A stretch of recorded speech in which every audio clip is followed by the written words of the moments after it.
100 మంది పార్టీలకు వెళ్ళినప్పుడు ఒక్కళ్ళ ఇద్దరు ఆర్టిస్టులు ఉంటారు సార్, లేదా ఒక్కళ్ళ ఇద్దరు డైరెక్టర్ ఉంటారు, లేదా ఒక్కళ్ళ ఇద్దరు ఎవరు సినిమా వాళ్ళు ఉంటారు. ఓకే, సినిమా వాళ్ళు మరి ఒక ఇది ఏంటి సార్, సినిమా వాళ్ళు గాజు బొమ్మలం సార్, మేము చిన్న రాడిచ్చు కొట్టినా పగిలిపోతాం సార్ మేము. ఇది మీకు న్యాయం అనిపిస్తుందా సార్? ఇది కాదు కదా సార్. ఇప్పుడు నెగిటివ్ న్యూస్, నేను చాలామందితో మాట్లాడాను సార్, జర్నలిస్టులతో, చాలామందితో పెద్ద పెద్ద వాళ్ళందరితో మాట్లాడాను, ఛానల్స్ వాళ్ళతో మాట్లాడాను. ఏంటది మంచి న్యూస్ వేస్తే ఎవరు చూస్తారమ్మా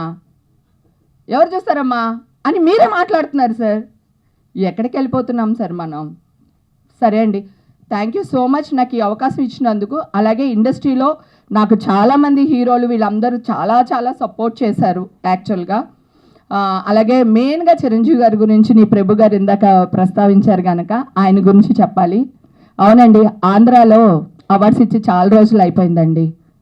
ఆంధ్రాలో సినిమాలు తీస్తే మేము సబ్సిడీ ఇస్తామనో లేకపోతే ఇంకొకటి ఇండస్ట్రీని పిలిస్తే ఆంధ్రాలో ఎందుకు చేయరండి? మేము అందరూ అక్కడికి వెళ్ళడానికి కూడా రెడీగానే ఉన్నామండి. అది మాదే, ఇది మాదే, 2 రాష్ట్రాలు మావేనండి. చిరంజీవి గారు అన్న ఒక మంచి మాట ఏంటంటే ఆర్టిస్ట్ని ఎంకరేజ్ చేయండి. ఇప్పుడు 2 స్టేట్స్ అయిపోయినాయి కదా, ఆ స్టేట్లో కూడా మమ్మల్ని గౌరవిస్తే బాగుంటుంది అని ఒక మంచి ఉద్దేశంతో చిరంజీవి గారు చెప్పారు. దాన్ని కూడా సిలవలు పలవలు చేసేసి ఇష్టం వచ్చినట్టు తమ్మునేళ్ళు పెట్టేసి మాట్లాడుతున్నారు. సరే, కాస్ట్ కౌన్సిలింగ్ గురించి మాట్లాడారు, నేను మాట్లాడాను చాలాసార్లు, చాలామంది మాట్లాడారు. ఓకే, సో ఒక చోటే ఉందండి, ఇండస్ట్రీలోనే ఉందండి, ప్రపంచం అంతా 2 చుట్టూ తిరుగుతుందండి. ఇది నేను ఇదివరకు జాఫర్ ఇంటర్లో కూడా చెప్పాను. ఓకేనా, ఒకటి డబ్బు చుట్టూ తిరుగుతుంది, ఇంకోటి దేని చుట్టూ తిరుగుతుందో మీకు తెలుసు. సో ఎప్పుడు మనం మాట్లాడినా ఇవే టాపిక్స్ మాట్లాడతాం.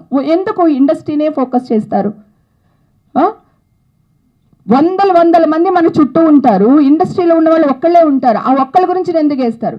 ఒక సినిమాలో ఎవరో ఒక అమ్మాయి చేస్తుంది, లేక ఒక అబ్బాయి చేస్తారు, ఆ అబ్బాయి ఇండస్ట్రీ అమ్మాయి కాదండి. మేము మీ వాళ్ళమేనండి. మీరు లేకపోతే మేము లేము, మీ పబ్లిసిటీ లేకపోతే మేము లేము. అలాగే మా సినిమాలు మేము లేకపోతే కూడా మీకు ఇబ్బందే కదా అండి. సో ప్లీజ్ అండి, దయచేసి మా ఎవరైతే సినిమా ఫ్యామిలీస్ ఉన్నామో మేము చెప్పే మనోవేదనో లేకపోతే మా భావమో దాన్ని బూతుగా చేసి వేరేలాగా ప్రచురించొద్దని కోరుకుంటున్నాను. ప్రభు గారు, ఒక్కసారి నేను మళ్ళీ తప్పు మాట్లాడతానేమో అని మిమ్మల్ని అడుగుతున్నాను. 100 మంది నిర్దోషులు తప్పించుకున్నా పర్వాలేదు కానీ అది నేను తప్పు మాట్లాడతాను. మళ్ళీ వీళ్ళు ఇదే వేసి చెప్తారు. ఒకసారి మీ నోట్తో చెప్పండి. Thank you. మళ్ళీ నేను ఇంత బాధపడింది నా ఎమోషన్ వదిలేస్తారు.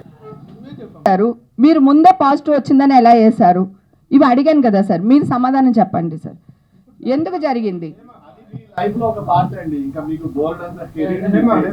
థ్యాంక్స్ అండి, దాని గురించి నాకు ప్రాబ్లం కాదు. మిమ్మల్ని అంటే మీ స్కిన్ కాపాడుకోవడానికి రియాక్ట్ అవుతున్నారు కదా, నా స్కిన్ ఇంపార్టెంట్ కాదా? నా ఫ్యామిలీ ఇంపార్టెంట్ కాదా? మీకెలా మీ వైఫ్ పిల్లలు ఉంటారో నాకు నా బిడ్డ ఉంటుంది కదా సార్. ఎందుకు 3 నెలలు పట్టింది రియాక్ట్ అవ్వడానికి అని అడుగుతున్నాను. నేను బయటకు వచ్చి నేను మీ ఛానల్స్ చుట్టూ తిరిగి నేను తిట్టట్లేదు సార్, మీరు లేకపోతే నేను లేను, అలాగే మా ఇండస్ట్రీ లేకపోతే కూడా లేరు సార్. మీరు గుర్తుపెట్టుకోండి, ఏదో ఒక న్యూస్ మా మీద వేయబట్టాయి కదా మేము పాపులర్ అవుతున్నాము, మీకు జీతాలు వస్తున్నాయి. యాక్సెప్ట్ చేయండి సార్, మీరు మేము ఒకటే, సపరేట్ కాదు.